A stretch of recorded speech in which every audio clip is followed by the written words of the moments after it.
we'll be doing subject science of your class 6, and this is our third period. Let us see the exercise. Now let us see the fill in the blanks is using suitable word. Dash makes our life more organized and orderly. तो इसका answer है sorting, SORTING, sorting. Okay, SORTING, sorting. In a dash there is a separate portions of items for various types. Supermarket, second answer is supermarket, SUPERMARKET. The importance of material, MATERIALS, materials depend upon its property. Okay, now next is if the light can pass through an object, it is called as what? Translucence. उसमें थोड़ा सा partially मतलब कम light pass होता है, उसको क्या कहते हैं? Translucence. Sugar is soluble in water, SOLUBLE. The surface of the paper or glass tumblers feels smooth since there is no uneven surface. Smooth भी लिख सकते हैं, soft भी लिख सकते हैं. Okay, smooth है. Liquid have no definite shape, उसके shape नहीं होती but definite volume, VOLUME. ठीक, द करेक्ट आंसर थर्ड. 3 तो मैंने करवा दिया था. Mustard oil and kerosene examples of immiscible liquid. क्या है? इमिसिबल, जो पानी में घुलते नहीं है. Sugar and common salt are dissolve in normal water. All glasses including air are bad conductor of heat. Liquid have no definite shape but have a definite volume.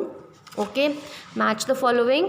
Transparent का answer आता है जी, the light that passes through the object. Lustre का answer है F, shine of the material. Hardness का answer है D, difficult to compress और scratch. Rough surface का आंसर है सी, सैंड पेपर. फिफ्थ का आंसर टेक्सचर का आंसर है रफ और स्मूथ. डेंसिटी है, डेंसिटी का आता है volume of a substance B. और कंडक्टिविटी का आंसर है ए, गुड और bad conductor of heat. Okay, now let us see answer the following question in a brief. Name any 3 objects that have rough surface. कोई भी 3 object के नाम लिखने हैं.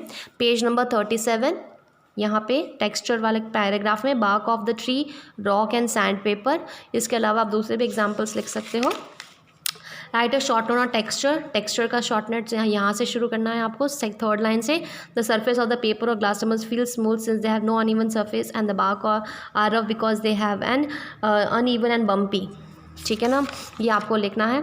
Mention any 3 materials that are soft. कोई भी 3 materials आपको बताना है जो सॉफ्ट है, जैसे कॉटन है, सिल्क है, rubber, RUBBER, rubber, COTTON, cotton, SIL के silk.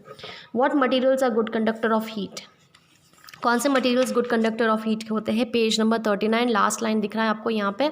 Okay, the materials that allows the heat और electric current to pass through it are called as conductor. Example metal, iron है या गोल्ड है या कोई ऐसा आप नाम लिख सकते हो.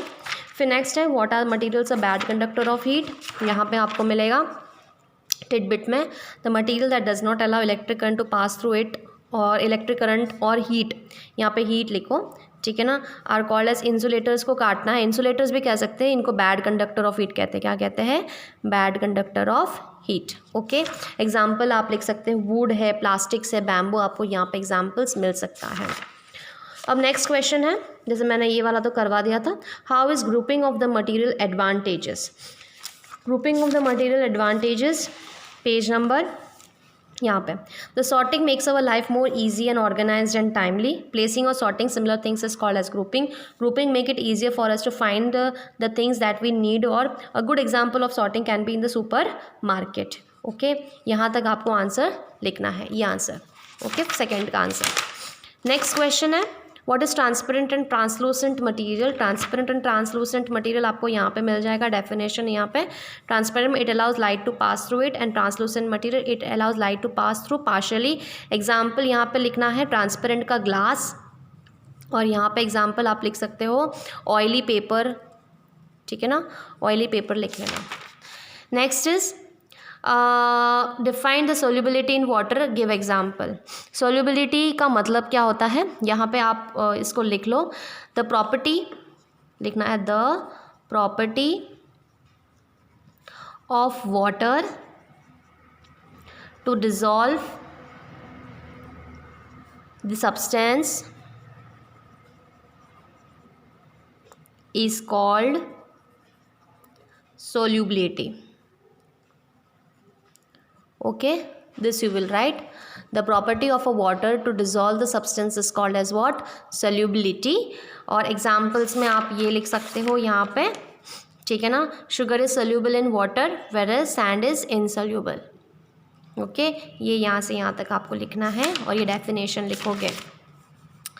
फिर define the feature of lustre. Lustres के फीचर्स बताना है। लस्टर्स किसको कहते हैं यहाँ पे, the surface of some metals is shiny while others is red dull, this shine of a material is called as lustres. Okay, फिर इधर this property of the metal is widely use for making jewelleries and decorative materials. Okay, ये आपको यहाँ से यहाँ तक और यहाँ से यहाँ तक आपको इसके आंसर लिखना है। तो हमारा चैप्टर कंप्लीट है। ये डाउन वाला ये आपको सेल्फ करना है बुक के अंदर, और हमारा सारा जो है पीरियड 3 का वर्क कंप्लीट हो गया है। Chapter is complete.